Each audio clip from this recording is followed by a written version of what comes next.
mu golf be bantu abakulu naye nno naffe abato gye tuli so bw'okwatagana ne bano abantu oyiga ebintu bingi mulimu emirimu osanga abantu so abaana kyenyiza ogamba abantu bakifunyeemu nnyo nitwencouraginga abantu baije bamanye golf kick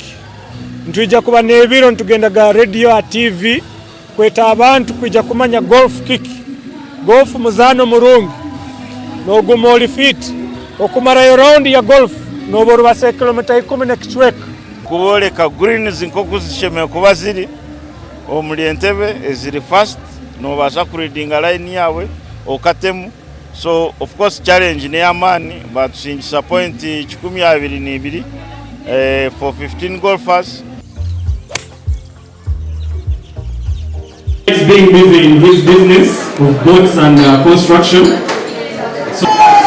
So I'm amazed personally by how our senior